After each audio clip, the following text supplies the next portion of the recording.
what is sub YouTube. Today I have a Borderlands 3 build for you guys, and this one is a spicy one because today we are looking at Moze, the Invincible build.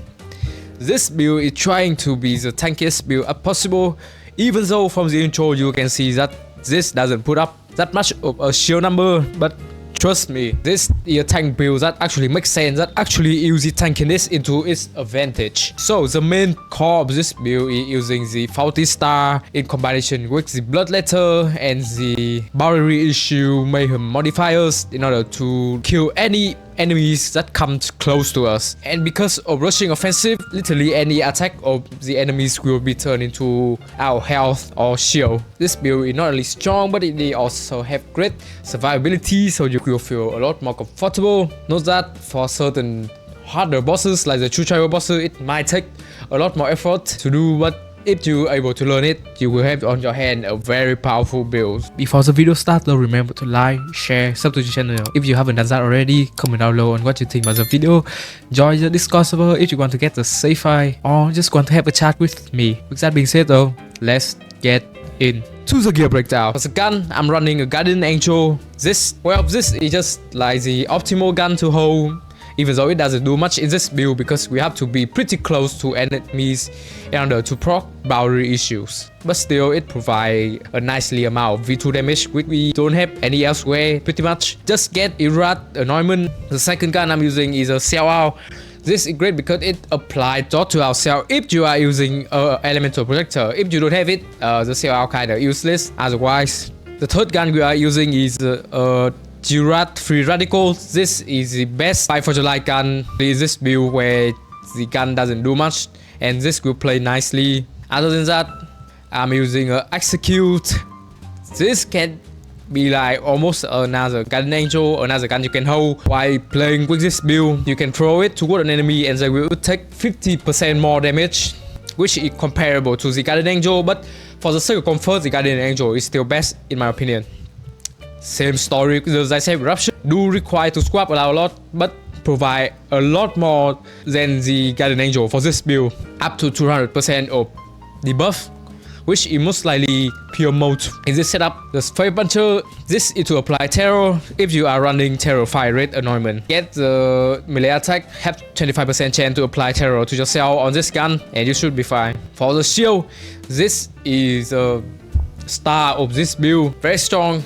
Now, what you might not know is that at full charge, the chance is increased greatly. That's why we are also using the bloodletter. But to talk about this shield, does very decent damage, receive shield scaling, get the booster parts on this or the health charge or fortified charge on this. For the element, the best element for this build would be cryo, but if you are fighting yourself a cryo resistant enemy, you can use either a corrosive one or a radiation one. Radiation is very good at mobbing, so that might be an option. For the anointment, get the after existing Iron Bear gain 75 increased shield and health for 25 seconds. It will give you a lot of survivability. For the class mod, the only class mod we are using is the Bloodletter because this gives us a lot of survivability and allow our shield to be up and active and full all the time.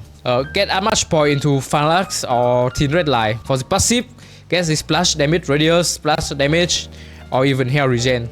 For the grenade, I'm using quite a lot of option here. The recurring hex would be the best in slot because it can proc a lot of skill, namely like Vampire or even Mean of Destruction or Pull the Holy Pin in order to get redistribution. Not only that, it is Rat, so it can apply Rat dot to enemy very quickly and create a lot of Rat explosion, which means enemy will be clear out insanely fast. Try to get the on archer skill and gain elemental damage or terror fire rate if you are using the Face Puncher with the terror anointment. I'm also using a Hunter Seeker, pretty similar concept. Both of these work pretty well with rushing offensive, allow us to keep our shield up longer. Fish Slap is for easy groundbreaker proc and a really great 5 for July option. Mesmer, very great for the crystal in Guardian and Takedown. This allows you to easily go through that. Very highly recommend you taking this. At least one copy of this. Its piece is so that we get some debuff onto our enemy as well as some status effect that apply to ourselves. This The second effect could be a downside if we are using the elemental projector, but mostly at 20% the buff is pretty nice. For the artifact, we are using the main one that you would want is the Deathless, because it would literally double our shield capacity, and we already spec a lot into thin red line, so doesn't mind the extra health loss. But for the prefix, you would want the elemental projector because it will provide you with the most damage. But generally, only looking for a Deathless is good enough. For the passive, try get elemental damage, arrow effect damage in the second slot, and movement speed, very important to move around easier. I'm also having a victory rush if you want more damage for moving around easier. Let's move on to the skill tree. We start with the green skill tree where we spec 4 points into Cloud Blade and 1 point in Dark Bear in order to move down the skill tree. Stoke the Ember for more fire damage, redistribution for health regen, Scrappy for more swap speed, more switch speed, which is all really nice. And we go all the way down here for rushing offensive. This allows the shield damage to be counted as lifesteal as long as we sprint, allowing for really fun gameplay loop. Moving on to the purple skill tree, biofuel for some health regen, big surplus for extra fire damage, really big guns for more cup damage, so we kill our cup faster, double time for more movement speed, fire up for more fire rate, and to just moving down the skill tree, and superior firepower for 100% increase to our cryo damage, which isn't listed on the card, but it does do that. To the blue skill tree, we are speccing into fire in the Skagden.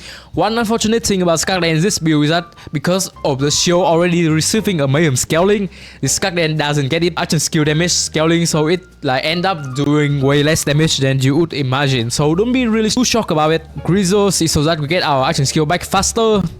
Minimum destruction, so we regen our grenade. Talk cross promotion, very fun skill to get, especially when you are doing a gun build. Increase our splash damage radius and a nice percentage of splash damage. Stainless Steel Bear is for more action skill damage, which means we are buffing big surplus and fire the Skagden.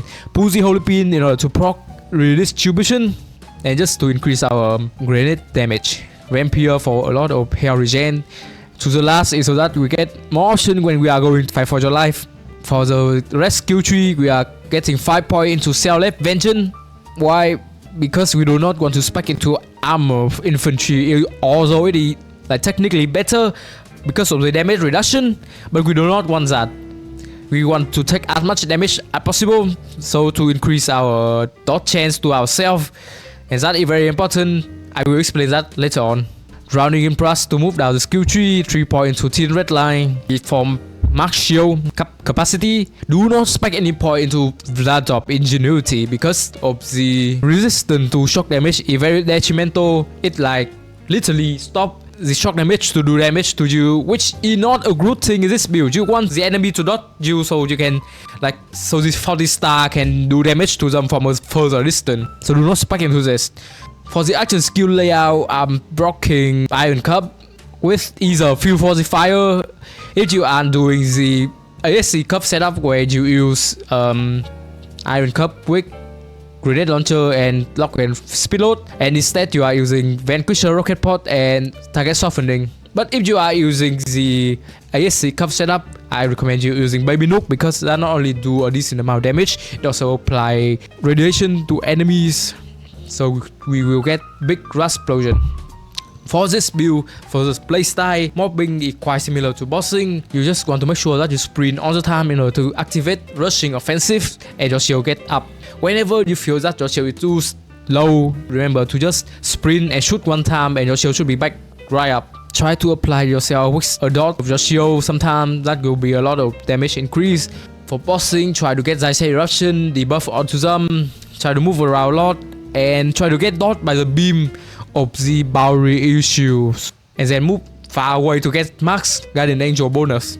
Oh, forgot to mention, this is a Mayhem 10 build exclusively, because we need the Bowery issues. For the very hard body system, you can get the like decrease your crit damage. That doesn't do much in this build. Just avoid like something like Roguelite where you instantly bleed down, or the elemental immune ones, or even the one that reduce global damage but increase crit damage, something of those type. you have to avoid. So that is it. Hope you find this video useful. If you did, remember to like, share, subscribe to the channel if you haven't done that already. Comment down below on what you think. Join the Discord server and see you guys next time.